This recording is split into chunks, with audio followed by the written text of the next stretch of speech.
A new challenger is rising up to take on Battletech Alpha Strike, and it is from Modiphius Games over in the UK. And yes, I am probably butchering that name. I have no idea how to pronounce it, despite the fact I have played their games for years. And that game is this right here. It is the relaunch of a miniatures game called HardWar. Now, this particular game was originally created by a company called Strato Minis. Then in 2023, when this company announced they were closing down, Modiphius came in, was interested in its intellectual property. They went ahead, purchased it, and then they've been working on a new edition of this game since then, and it's going to be launching on Kickstarter here in just a few weeks. Now, here's the crowdfunding page for this game, and we'll talk a bit more about the miniatures a little bit later, but I want to start off with the free Quick Start rules. Now, these rules are indeed available for free, but you have to go through their e-commerce store to, quote, purchase them for free in order to access them. So here's the PDF for the Quick Play rules, and as the term Quick Play suggests, also as I've mentioned several times in this rule book, this is a small section of the actual rules available in the game. And since there are a number of things that are missing, this Quick Start rules does come out feeling a little bit of a generic mech style game, which isn't a bad thing, but there are some interesting aspects we can talk about here in just a little bit. When it comes to the basics, all the measurement is moved in inches, so mechs and vehicles move around the battlefield using rulers.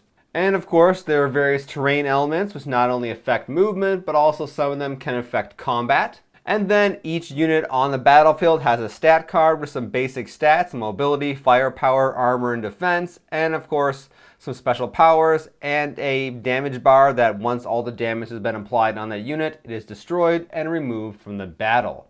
Now, some of the little things you should be aware of about the rules is this game does require a pile of D12s. That's what the rules actually say. And I don't have a pile of D12s, and it's probably why I haven't actually tried the game out yet. It's a little odd that they use D12s, but it is what it is. Just be aware of it. Also then, when it comes to base sizes, the size of the base here do matter a little bit in terms of unit positioning and movement. So therefore, if you're planning to use your existing Battletech miniatures for this game, technically that's not legal in the rule set. Granted, of course, with all miniature wargaming, if you and your opponent agree to something, go ahead and do it. It's not that big of a deal, but you know, it's something to think about if you tend to use Battletech miniatures and just by the rule book, you may want to get some sort of system for converting the standard hex spaces for this game over to the variable size oval and circle bases for HardWar. When it comes to combat then, that is where you're going to find most of the interesting mechanics for this game. Let's take a look at how that process plays out. The combat process begins with an attack roll where you consult the attacking unit's firepower stat and you roll that number of D12s. And before you get to figure out whether they hit or not, there is an active defense step that the defender gets. On the stat card here, you have both an armor and defense value. This defense value refers to their active defense system. And how that works is the target then rolls a number of D12s equal to their defense value. And for each die result that matches one of the results from the attacking pool, those dice are canceled out, and that die is removed from the attacker's firepower result roll. When it comes to figuring out the target number, that, well, is simple, as the rules say right here. You take the distance between the two elements. That element is a terminology they use throughout the rule when referring to the units on the battlefield. So that's the attacker and the defender. You have some additional stuff for terrain, and then you add in the defender's armor value. And now you're starting to think, well, if I'm rolling D12s, but I'm taking distance plus armor value, can I only really reliably hit at really short ranges? And the answer is no, because this game has a different way of kind of calculating the total effects of the dice. After the defense roll is done, the attacker takes all the dice that were in their attacker roll and they can rearrange them into individual pools such that the total of each of these pools should meet or exceed the target number. And therefore, for each pool that meets or exceeds the target number, you're going to inflict 1 point of damage. There's also critical damage in these quick start rules. It's very simple. If within a given pool, if two of the dice values in there match, that is a critical hit, and 1 additional point of damage is going to be inflicted by that particular pool. So even though you start off by rolling a bunch of individual dice, the attacker then rearranges them in some interesting combinations to get the largest number of hits they can on the target.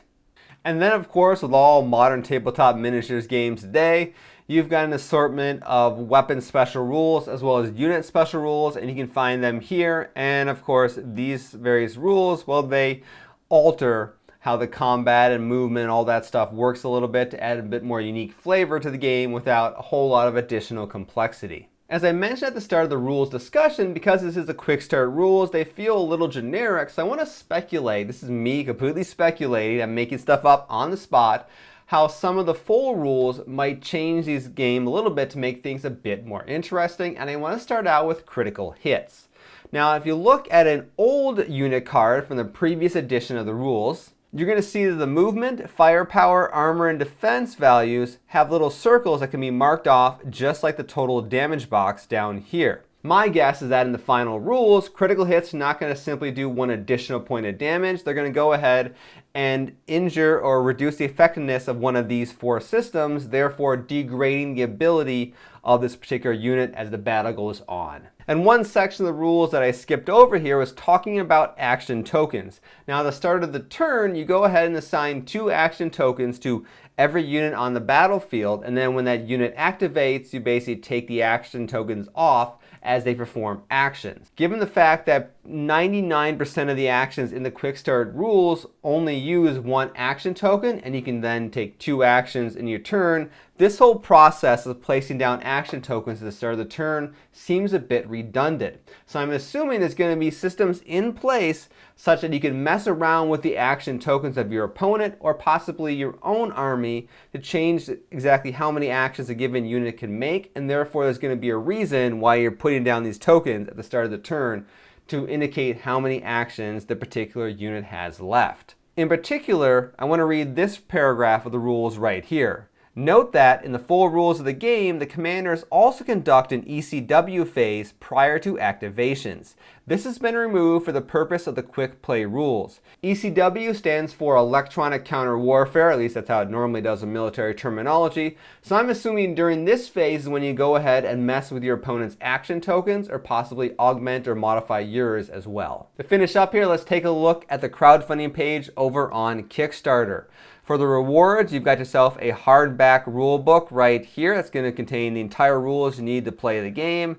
And then they keep showing off these 2 factions of miniatures. You have the Syndicate as well as the Consortium Security Squadron. One thing that seems kind of odd to me, and I don't know, maybe it's just a typo or maybe I'm just not seeing something, is these 2 vehicles right here. One side you have one called the Kutsov, and over here you have the Gyron.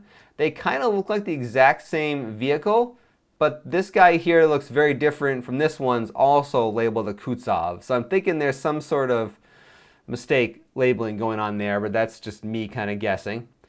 When it comes to miniatures themselves, they say resin models supplied unpainted and require some assembly. Now in the past, Modiphius Games have had fantastic resin cast models. That's why I'm differentiating them from, say, resin 3D printed models.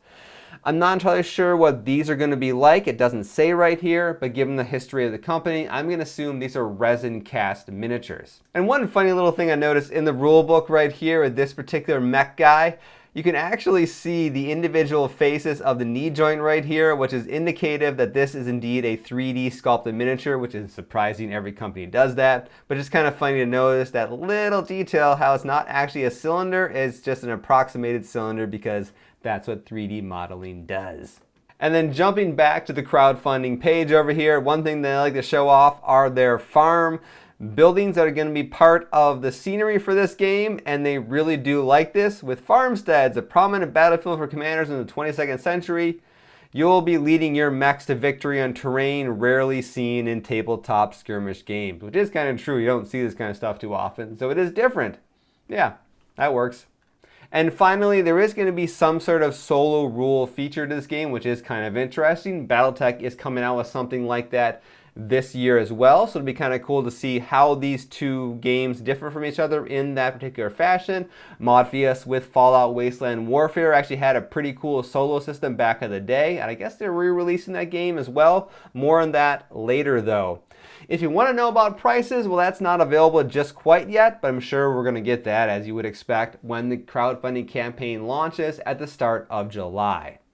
And that is all I have to say on that upcoming crowdfunding campaign. And if you're interested in that kind of a thing, I'm going to be launching one here in the not too distant future. This guy right here, you've seen the prototype of him, but this is the Manticore infantry fighting vehicle from my line of 3D printable gaming miniatures over at fracturedcolony.com. And I think this project will be going live probably in late July, but several vehicles are available right now, like the Pitbull main battle tank. And you can see here the Manticore, it is the largest miniature in this particular set yet. And while it is the largest miniature, it's not the largest thing that's going to be in this particular campaign, but more on that in some upcoming videos. So thank you guys all for watching. I'm Jason, the creator of the Tabletop Battlefield, and I'll see you all next time.